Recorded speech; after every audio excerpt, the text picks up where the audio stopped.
welcome back to my channel. My name is Sheila Atieno Vandegraaff.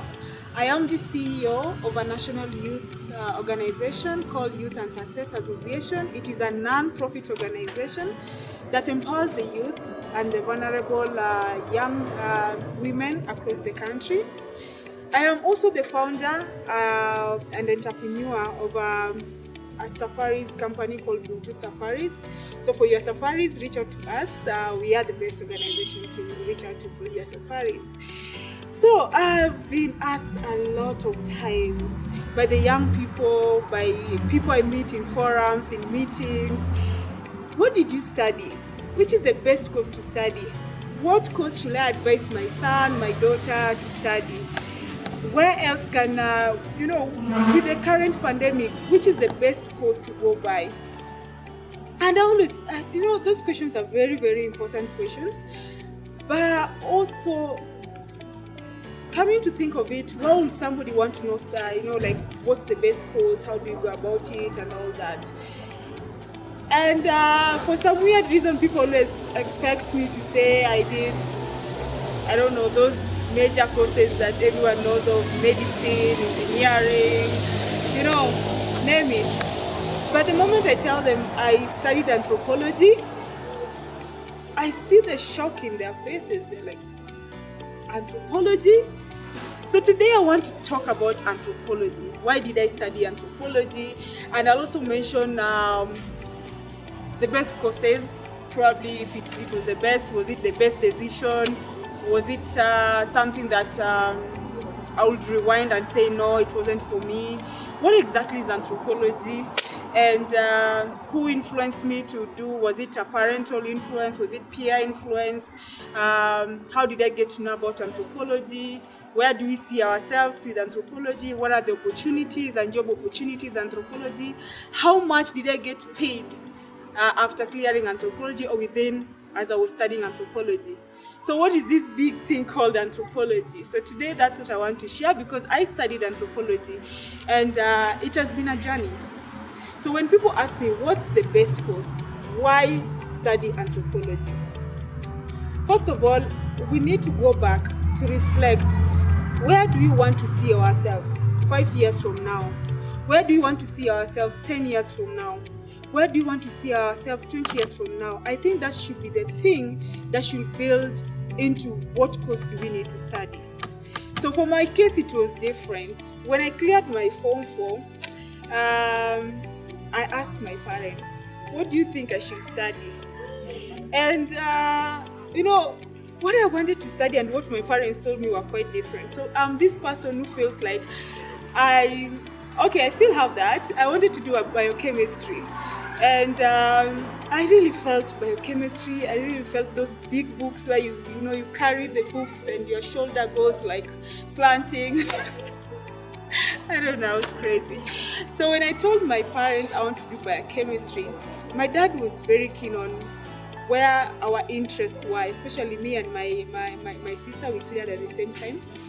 So what my dad advised us is, I think maybe from the country he comes from, young people have an opportunity to just go and explore first before they can make final decisions. So I cleared in 2005 my Form 4, and during the holiday of waiting to join university, we had a very long, actually in Kenya, once you clear Form 4, you have like 1.5 years then before you be called to the university, get a calling letter to join university. So my dad found it's a very long waiting time. After clearing Form 4, we had done all the computer packages, we had gone for driving classes. There was nothing else to study before joining college. So I remember he told us one evening that, I really want you guys to go to Nairobi. I come from the village. I really want you guys to go to Nairobi, take some 2 weeks in Nairobi, visit the various universities in Nairobi, visit the various courses you want to study, and get a clear picture of exactly what you want to study. Then he turns to me and tells me, Sheila, I think you can do very well with anthropology. With what? Anthropology. I was hearing that course for the very first time. Where were our career teachers? I never had anything during our career guidance, anything called anthropology. So I looked at him and like, wow, what exactly is that? So when people ask me, why did you study anthropology? I think I'm in that category. People would say very funny things, but anyway. So when he told me, I've seen your interest, because when I cleared Form 4, I helped him a lot in the training of paralegals, volunteering during the post-election violence, training the youth and all that. So I was very much interested in community empowerment since when I was young. Very interested in terms of how can we impact our society. So he couldn't quite understand where biochemistry and impacting community were coming into place. So yes, we took a 2 weeks journey. We took a journey to Nairobi. That was going to be our 2 week stay in Nairobi, visiting various campuses, visiting various professors, engaging and all that. So when he came to Nairobi, I remember because I was very keen to join University of Nairobi. I'm glad I was called in to join University of Nairobi. The University of Nairobi, forgive me. The University of Nairobi. When I came in, I went to Chiromo campus because that's where biochemistry students were supposed to be. I went to the library. I saw the volumes of books. Not that I don't like reading, but I also love enjoying, having fun. I met with the professors who were so lovely. I saw the students. I saw the books they were carrying. I think I was just fascinated. I knew I didn't want to do medicine because that was not my calling.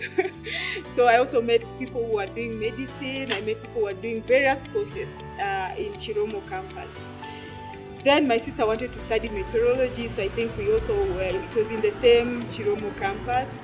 Then in the process, I think over 1 week of visiting various campuses, my dream for studying biochemistry disappeared.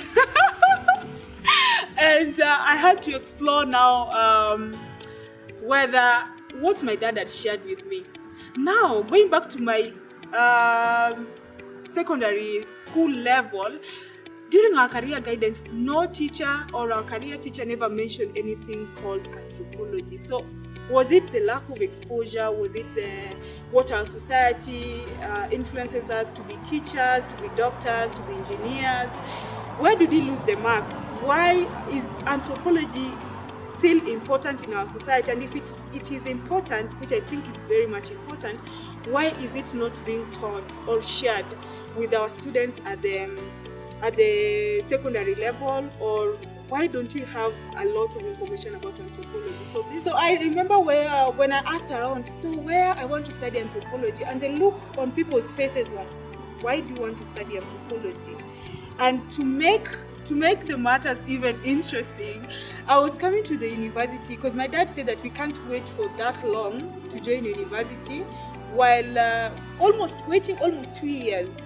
It was quite strange for him. So he said, if you've gone to Nairobi, you clearly understood the course you want to study, I will pay for you to go parallel. Parallel student is now the government will not pay for our education, but our parents will pay for it, which is quite expensive. It's like $1,000 per semester, around that figure, like 100,000 or 90,000, depending on the course that you choose. Some go even way far, way expensive than even what I was paying. So when my dad told me that he was going to pay for us as a parallel student, I was so encouraged.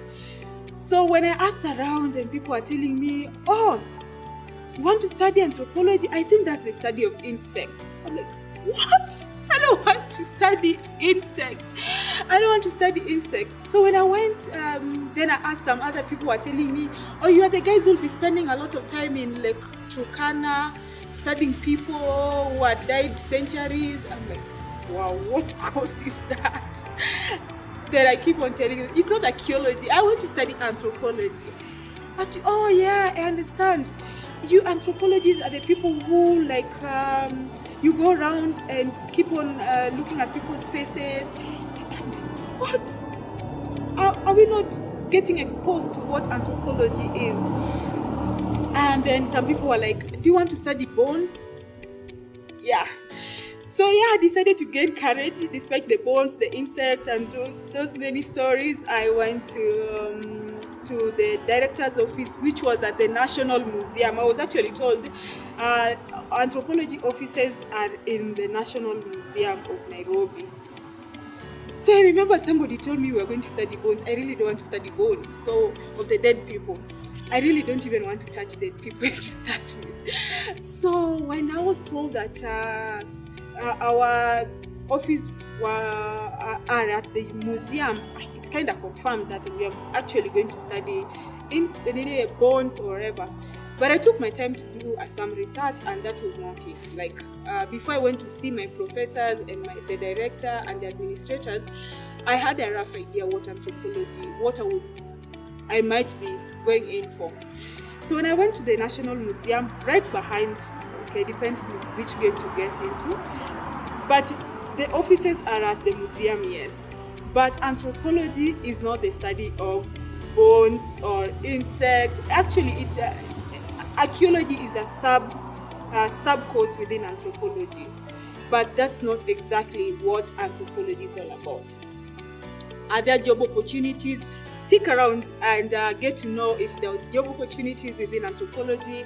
Is it worth studying anthropology? Again, you can stick around and just get to know my story about where anthropology has taken me to, which countries I've visited because of anthropology. Is it worth doing anthropology? You'll get to know about that. So when I went to the National Museum, I met very lovely administrators, I met very lovely professors, and I was so impressed by the reception, by the library, by the students who are just studying, and I don't know. So when I met with the director, I remember it was Mr. Masinde, the National Museum, and the administrator, Mr. Masinde, and the professors, and they took me through what anthropology was all about. It is the holistic study of human beings, from the physical, biological, cultural, language. So we have the linguistic anthropology, medical anthropology, cultural anthropology. Actually, we have subset of everything about human life. Even the current pandemic, anthropologists are extremely involved. Culturally, how does this pandemic, how has it affected us? How does it influence us taking vaccines? Actually, I think more anthropologists should come out to just help the various subsets, because we are needed all over. So when I went in, I was completely convinced that I needed to do anthropology. I just loved what was being shared to me. So I went back home. Then my sister decided not to do meteorology for one reason or another. She decided to become Bachelor of Commerce. So when we went back home, we were so excited to share with our parents. That I told my dad, actually, I think he was right. I needed to do anthropology, and my sister was also excited. She was going to become Bachelor of Commerce. And I remember in 2006, we enrolled for our courses. I went as a parallel student to study anthropology, that is Bachelor of Arts in Anthropology. And everyone was coming into, to study anthropology. I could see the gloominess in their faces. They had been called from various schools to come and study anthropology. And I think we were over 100 students. And the moment I would ask people, the first class, we were over 100 students. And within first 2 weeks, you are allowed to transfer. It's called course transfer or something like that. To transfer to another course, if you're not happy with the course you are called in, because you always have to apply for the courses. And for some reason, some people got to be called, or maybe 80% of the students who were called to do BA in anthropology, they never even knew what anthropology was all about. And in the first 2 weeks, I saw a lot of students transferring to teaching courses, to BA General, to name it, all types of courses. And the reason being, what is anthropology? What will anthropology take me to? Where do you want? What exactly is anthropology? So there was a lot of faculty transfer. And I remember earlier, When people asked me when I was young, when I was very young, what do you want to study? Where do you want to be when you're old? I would tell them I want to be a diplomat. I want to be an ambassador. So I don't know where. I'm still trusting God. Probably I am an ambassador of impacting in your community in your smallest way, in your biggest way, but just do something. Probably that's the ambassador I wanted to be. But I still believe that anthropology is taking me to the direction I wanted to see myself, where we preach good values, we impact our society despite the current situation. So when I joined, and with that faculty transfer, I think so many people transferred to various faculties. I think we were left with only 30, a maximum of 50 students. It was quite sad because I was coming in. These are people who are paying per year, I think $300 per year, around 30 something thousand, or if 16,000. I don't know which one was which. Per semester was 16,000. Per year was 32,000, thereabout. I'm not quite sure. And they are getting accommodation. Here I am. I'm coming in as a parallel student. I'm paying over $1,000. I need to figure out my accommodation. And the course I'm really I was so excited about. People were doing faculty transfer and they don't want to hear about anthropology. I bet they didn't even consult any professor before they transferred. But I stayed put. I was sure I wanted to do anthropology. And today, when somebody asks me what's the best course I would want to study, what's the best course, what should I advise my son, my daughter, my niece, my nephew to study, ask that student, ask that child, where do you want to see yourself? It is never about the course that you're going to study. It's about your interest. It's about the skills you're going to build as you do anthropology. I went in to do anthropology, yes, but in between my classes, I remember for the 4 years I was at the university, I never went back home for holiday. I never went back home. All my holidays, I would volunteer for an organization, and that will take me to how much have I been paid as an anthropologist. I would always volunteer for different organizations in Machakos, Mingwani, Makweni, name it, Dol, and all that. So that by the time I was done with my 4 years, I'd already established myself and built my 4 years career experience. I had the skills, I had the passion, I had the interest. So ask yourself, where is my interest? Can I build my skills beyond what I've studied? Am I all round? Are you ready for the challenge the world is going to give you? Don't just go study medicine and you wait to be a doctor. I mean, we even have doctors who are tamaki. You have to, it's called in Kenya, kujituma. You have to go out there and just show the world you are ready for whatever it is. It's never about the course. The course is just supposed to contain you. The course is supposed to give you that entry. But the person you are, the skills you have built, the vision you have should be that thing that, will take you 5 years, 10 years beyond the course. Actually, I never introduced myself anymore as an anthropologist because what and who I am has been influenced and shaped by the course I studied as anthropology.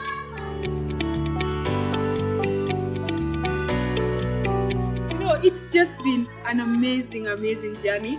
I remember when I was a first year, my first 3 months of holiday, I never went back home, as I mentioned earlier. I volunteered for an organization, Eastern Community Development Association, that was being funded by, I think, Child Fund. And this opportunity, I got it through the administrator in anthropology called David. David, wherever you are, thank you so much. And he just connected me with this organization. And when I went in, I would volunteer, I would train. Then there were provincial administrators.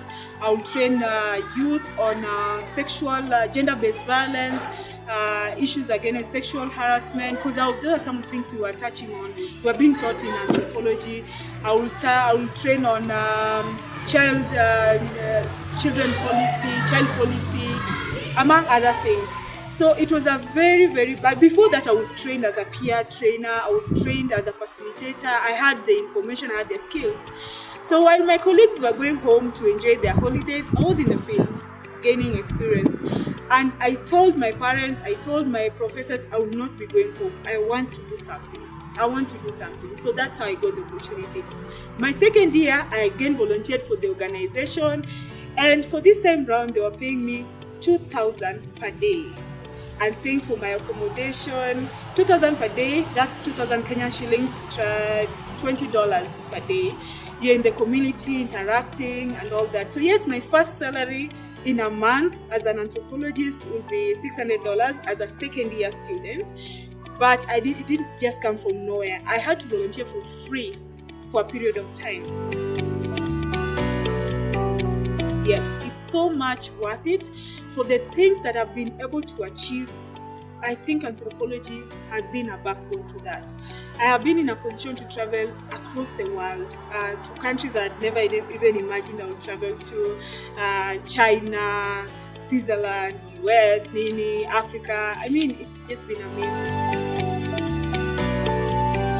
Never. I don't regret. I even advised my sister to study anthropology. My sister did her course. She asked me what's the best course. I told her, what's your interest? And she said, I admire you so much as my elder sister. I just want to be like you. I'm like, okay, you want to be like me? Then study anthropology. And I'm like, okay. She went in, studied anthropology. She was a student leader all through, and she cleared in 2019. She's doing amazing things. Check out Rospetal Akot Vandigraph. She's doing amazing things. She's just a leader. I admire her so much. She did anthropology. Please check on your interest, your passion, where you want to see yourself, and go for it. I think I'm already a diplomat in my own space. I'm an ambassador in my own space. The over 14,000 youth, we impact their lives across the country, in Kenya and across Africa, globally. I think I'm an ambassador in one way or another, but I think the world is for me to explore. Go out, impact in various ways. Of course, it's my dad. My dad, he gotten to know about anthropology while in Netherlands, and that's how I got to know about anthropology. My advice to any person studying anthropology or anyone who wants to go into the anthropology field, always, yes, it's good to study anthropology, and I remember by the time I was graduating as a fourth year, I'd already amassed a lot of skills. I was studying anthropology at the same time. I went ahead and studied project management, that's diploma in project management. I studied monitoring and evaluation. I'm a certified monitoring and evaluation person. I also went ahead and did lifeguard. I'm a professional lifeguard because I just love to save life. So I did lifeguard. I remember I also did SPSS, the statistical packages for quantitative and qualitative analysis. I remember I also volunteered my third year. I volunteered for an organization in Doldol that exposed me to working in the community. It was more of rescuing girls back into the education, especially girls who had been married off. I also volunteered for various organizations in the slums and all that. Then I remembered as a quantitative student and a researcher, I worked for Transparency International in my third year. In my fourth year, I also worked for the Career Development Agency. So by the time I was graduating, I had so much experience. And within a short period of time, I was coordinating Africa at a very young age of 24 years. My first passport visa was to travel. I traveled to Switzerland as the regional coordinator of Africa. I'll share that in videos to come by, how I managed to be the regional coordinator for Africa. I mean the whole Africa at that age. I strongly believe that whatever course you study, if you put the interest, if you study it hard, gain skills, just build the person who you are, it is the best course you'll ever study. Don't study a course because it is what's trending, it is giving people millions. Whatever it is, work around it. You'll always have the best out of it. Please do your research before you register for any course. Don't go out and say, oh, my sister did medicine and she's built a multi-million, whatever. You can do whatever course you want to do, and you can build your multi-million in that course. Focus. Reach out to your professors, consult, do amazing stuff out there. Don't wait to be told, do this, do that. Just go out and just impact. It is the world for you to explore. Explore it. The courses can be as many and they keep on changing. What will you do? How do you want to impact your society? For me, anthropology is the best. So guys, you've heard my story. I did my bachelor's in anthropology. I do not regret being an anthropologist. I speak, sleep, wake up as an anthropologist. I am so proud I've been called into forums to just share. Reach out to, there's also an association of anthropologists. Reach out to the current director. Our directors are amazing. Professor Nyango Uma. Reach out to them. Get to know more about anthropology. Professors, Professor Bukachi, Professor Lunga. We just have amazing people in anthropology, especially University of Nairobi Anthropology Association. Reach out, get to know more, and for whatever course you want to study, reach out to the professors, reach out to the trainers, reach out to the administrators, any person within that field, and even the students. They'll always give you the right information. Read books about the courses, and just be out there. Jitume, just be out and impact. So guys, remember to subscribe, hit that bell, like, share, hit the comments with whatever you think, whether it was worth it, whether anthropology is a thing for you, whether you think it's the study of, you still think it's the study of insects, but anthropology is the study of human beings, the society, the cultural, everything about human beings. I am so glad I did that. So subscribe. Love you.